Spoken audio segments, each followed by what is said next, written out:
नगर urban bank घोटाळ्यातील आरोपी संचालक अधिकाऱ्यांवर कठोर कारवाई करून त्यांच्या मालमत्ता जप्त कराव्यात, तसेच ठेवीदारांना त्यांच्या ठेवी परत मिळण्यासाठी पोलीस प्रशासनावर दबाव वाढवण्याच्या दृष्टीने बँकेच्या ठेवीदारांनी 3 मे रोजी 1 दिवसाचे लाक्षणिक उपोषण पुकारले होते। तथापि या आंदोलनासाठी पोलीस अधीक्षक कार्यालयासमोर उभारण्यात आलेला मंडप भिंगार कॅम्प पोलिसांनी शुक्रवारी 3 मेला सकाळी जप्त करत ठेवीदारांना उपोषणास बसण्यास परवानगी नाकारली।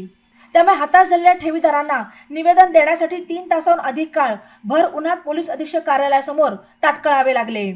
नगर अर्बन बँकेतील आर्थिक घोटाळ्यातील दोषी संचालक अधिकारी आणि थकबाकीदार कर्जदारांवर कारवाई करावी आणि ठेवीदारांच्या ठेवी परत मिळण्यासाठी पोलीस प्रशासनाने तातडीने कार्यवाही करावी यासाठी बँक बचाव संघर्ष समितीने पोलीस अधीक्षकांना यापूर्वीच निवेदन देत 3 मे रोजी सनदशीर मार्गाने 1 दिवसाचे लाक्षणिक उपोषण करण्यात येणार असल्याचे सूचित केले। त्यानुसार अनेक ठेवीदार शुक्रवारी 3 मेला सकाळी पोलीस अधीक्षक कार्यालयासमोर जमा झाले। जिल्हा आणि जिल्हा बाहेरूनही अनेक ठेवीदार या ठिकाणी आले। सध्या निवडणूक आचारसंहिता लागू आहे। आंदोलनासाठी रीतसर परवानगी घेण्यात आलेली नाही, तसेच 5 पेक्षा जास्त व्यक्तींना एकत्र येण्यास मनाई आहे अशी कारणे देत ठेवीदारांना उपोषणास बसण्यास पोलिसांनी मज्जाव केला। त्यानंतर पोलिसांच्या कारवाई विरोधात ठेवीदारांनी घोषणाबाजी करत धिक्कार केला।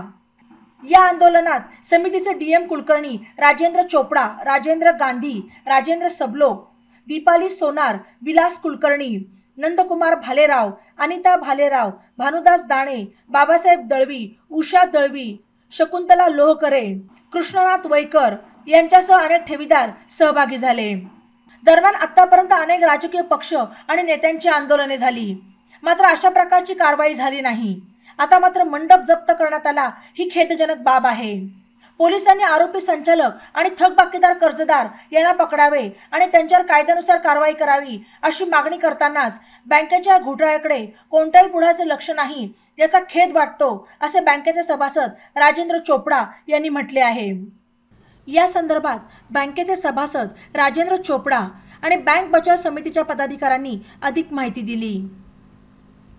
महाराष्ट्र ठेवीदार हित संरक्षण कायद्याची अंमलबजावणी झालीच पाहिजे। महाराष्ट्र ठेवीदार हित संरक्षण कायद्याची अंमलबजावणी झालीच पाहिजे। बँक लुटारूंना अटक झालीच पाहिजे। बँक लुटारूंच्या मालमत्ता जप्त झालीच पाहिजे।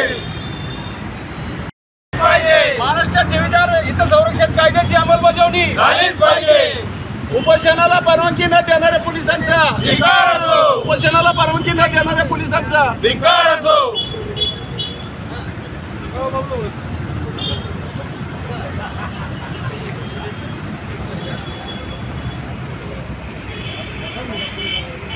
आज या ठिकाणी बाहेरगावून वयोवृद्ध लोक आलेले आहेत। त्यांच्या सावलीसाठी जी व्यवस्था केली होती ती व्यवस्था सुद्धा पोलिसांनी काढून घेतलेली आहे। तो मंडप जप्त केला आहे। 15 दिवसापूर्वी आम्ही पोलीस स्टेशनला रीतसर निवेदन दिलं होतं, SP साहेबांना भेटलो होतो, परंतु आज कायद्याच्या ठेवीदारांच्या ठेवी लुटल्या गेल्या त्याबद्दल कुठलाही कायदा पाळला जात नाही, पण उपोषणाला बसण्यासाठी मात्र सगळे कायदे पाळले जात आहेत। ही खरं शोकांतिक आहे फार मोठी लोकशाहीची। ही नगर जिल्ह्यामधली जी वैभवशाली 113 वर्षाची बँक होती नगर अर्बन बँक, स्वातंत्र्यपूर्व काळात स्वातंत्र्य सैनिकांनी एकत्र येऊन गोरगरीब जनतेसाठी स्थापन केलेली बँक, एक देशसेवाच्या भावनेने स्थापन केलेली बँक। 2014 मध्ये त्या ठिकाणी काही राजकीय व्यक्तींनी त्या बँकेत शिरकाव केला व ती बँक एकतर्फी लुटून ठेवीदारांच्या ठेवी लुटल्या। 113 वर्षाची बँक बंद केली। 2014 पासून आम्ही या गोष्टीचा पाठपुरावा करत आहोत। 2017 मध्ये पोलीस स्टेशनला सर्वात प्रथम संपर्क केला होता, परंतु त्यावर कुठलीही कारवाई झाली नाही। ठेवीदार जे लुटारू आहेत लुटारूवर कुठली कारवाई झाली नाही, म्हणून आम्ही हायकोर्टामध्ये जाऊन रीतसर न्याय मागून पोलीस फिर्याद दाखल केली 17/2/2022ला।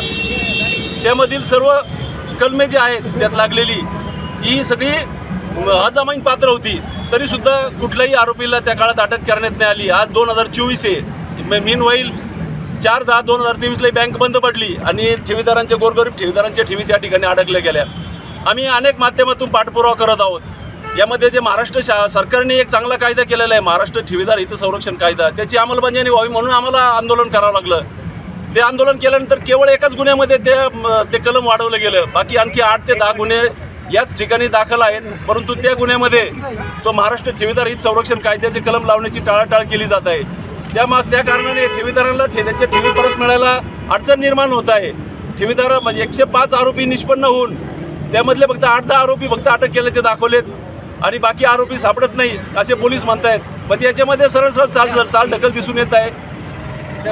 जे लुटारू आहेत त्यांना संरक्षण देण्याचा उद्देश दिसून येत आहे. तर या विरुद्ध आवाज उठवा म्हणून पोलीस यंत्रणेचं लक्ष वेधावं म्हणून आम्ही दिनांक 20/4/2024 रोजी माननीय पोलीस अधीक्षक साहेबांना निवेदन दिलं होतं की आम्ही अशा 3 तारखेला आम्ही या ठिकाणी उपोषण लोकशाही मार्गाने 1 दिवसाचं उपोषण करणार आहोत. परंतु या ठिकाणी आम्ही जमा झालो. जे जिल्ह्यातले काही पुण्यावरून आलेत, काही औरंगाबादवरून आलेत, काही शेवगावरून आलेत, काही पाथर्डीवर आले, काही श्रीगोंद्यावरून लोक या ठिकाणी जमा झाले आणि अचानक या ठिकाणी काही पोलीस अधिकारी आले आणि ते म्हटले की तुम्हाला इथे उपोषण करायला परवानगी नाही, तुम्ही परवानगी घेतलेली नाही वगैरे. आता सर्वसामान्य माणसाला एवढं कायद्यातले बारकावे थोडी माहीत असतात. निवेदन दिलं म्हणजे आपण काही त्यांनी पुढं केली नाही, संपर्क केला नाही, मग परवानगी आहे असं समजून आज या ठिकाणी लोक जमा झाले. परंतु आज या ठिकाणी उन्हातानामध्ये बसण्यासाठी एक आम्ही वरती छत टाकलं होतं फक्त सावलीसाठी, ते काढून घेण्यात आलं, ते जप्त केलं. तिथून आम्हाला जाण्यास सांगण्यात आलं. त्यानंतर पोलीस उपाधीक्षक जे आहेत अमोल भारती साहेब यांच्याशी बोलणे झाल्यानंतर त्यांनी सांगितलं की तुम्ही बसू शकता, मंडप तुम्हाला टाकता येणार नाही. तर आता आमचं उपस्मार चालू आहे ठेवीदारांची. तर उन्हातानाच बसून आज आम्ही आमचं लक्ष वेधतोय. आम्हाला साधं छत वरती डोक्यावर घ्यायची सुद्धा परवानगी नाही. दुर्दैव आहे हे. परंतु पोलीस प्रशासनाला एवढी इच्छा आम्हाला उन्हात बसवा, आम्हाला काय त्रास द्यायचा ते आपण आमच्या ठेवी परत मिळण्यासाठी या लुटांवरती कारवाई लवकरात लवकर करा. गोरगरीब लोकांची आज जीवन जगणं अशक्य झालं आहे. एक बाई कॅन्सरने पीडित आहे, तिला उपचार करायला पैसे नाहीत. स्वतःचे पैसे 25 लाख रुपये बँकेत अडकलेत, परंतु तिला उपचार करायला 25 रुपये नाहीत तिच्याकडे. अशी परिस्थिती आहे. याच्यात कुठेतरी लक्ष घाला. ही 2014मध्ये झालेली लुटमार आहे, ही आज नाही 10 वर्षापूर्वी झालेली लुटमार आहे. तरी पोलीस प्रशासनाला विनंती आहे आमची की आमच्याकडे लक्ष द्या. आमच्यावर झालेल्या अन्यायावरती तुम्ही न्याय मिळवून द्या आम्हाला, एवढीच आमची विनंती. आमचं काही पोलिसांची भांडण नाही कुठल्या स्वरूपाचं. धन्यवाद. स्टेट कोऑपरेटिव्ह बँकेमध्ये झालेला भ्रष्टाचार सर्व महाराष्ट्रभर आणि देशभर गाजत आहे. दिवंगत श्री माजी खासदार भारतीय जनता पार्टीचे दिलीप गांधी यांच्या नेतृत्वाखाली ही बँक चालत होती आणि त्यांनी सुरू केल्यानंतर या बँकेमध्ये किती मोठ्या प्रमाणात भ्रष्टाचार झालेला आहे यांची संपूर्ण महाराष्ट्रात सर्व वर्तमानपत्रामध्ये आणि सगळीकडं चर्चा झालेली आहे.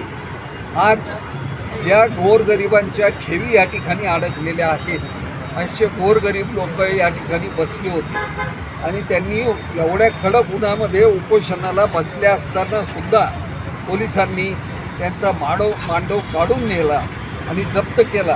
हे अत्यंत दुर्दैवी बात आहे. याच प्रकारचे अनेक मोर्चे, अनेक उपोषणं वेगवेगळ्या पक्षाचे किंवा वेगवेगळ्या नेत्यांचे समर्थन करणारे लोकांचे जेव्हा असतात त्यावेळेस अशा पद्धतीने कारवाई होताना आम्हाला आजपर्यंत काही दिसून आलेली नाही. ही अत्यंत खेदाची व दुर्दैवी बाब आहे. आमची मागणी आजही तीच आहे, कालही तीच होती. आम्ही लेखी केली, तोंडी केली, अनेक वेळा माननीय SP साहेबांना, ॲडिशनल SP आणि पोलीस डिपार्टमेंटचे आर्थिक गुन्हे शाखेच्या अधिकाऱ्यांकडे समक्ष भेटून विनंती केलेली आहे. आता निवडणुका आहेत, त्यांचे हात बांधलेले आहेत, परंतु आम्ही बँकेच्या व्यवसायाकडे ही मागणी केलेली आहे की बँकेकडून ज्या लोकांनी मोठमोठ्या प्रकारचे कर्ज घेतलेले आहेत त्यांना आरोपी म्हणून जर त्यांची नावं याच्यामध्ये आहेत तर आपण त्यांना धरून आणा, कायदेशीर तरतुदीनुसार कारवाई करा. मला असा व्यक्तिगत अनुभव आहे की त्यांना आणल्यास ते पैसे भरतील आणि त्यांनी पैसे भरले तर हे जे ठेवीदार गोरगरीब आहेत त्यांना पैसे मिळतील. अनेक लोक फारच पीडित आहेत, त्यांना दवाखान्याला पैसे नाही, इतर सगळ्याला प्रपंच चालवायला पैसे नाही. अत्यंत वाईट वाटतं. ही अत्यंत घृणास्पद घटना आहे. परंतु या निवडणुकीच्या काळामध्ये कोणत्याही पक्षाच्या पुढाऱ्याला त्याकडे लक्ष द्यायला वेळ नाही ही अत्यंत दुर्दैवी बाब आहे. परंतु पुन्हा एकदा नाशिक परिक्षेत्राचे पोलीस महानिरीक्षक, नगरचे SP साहेब व संबंधित पोलीस अधिकारी त्यांना आमची विनंती आहे की आपण तात्काळ कारवाई करावी. मोठमोठे कर्जदार व आरोपी यांच्याकडून त्यांना धरून आणून कारवाई करून आमचे पैसे बँकेचे वसूल झाले पाहिजे. त्यासाठी योग्य ती पावले त्यांनी उचलावी. पोलिसांनी ही कारवाई केल्यास अत्यंत ताबडतोब हे पैसे वसूल होतील आणि या गोरगरिबांना मिळतील अशी आमची अपेक्षा आहे. धन्यवाद. ई नवा मराठा यूट्यूब चॅनलला सबस्क्राईब करा आणि बेल आयकॉनवर प्रेस करा.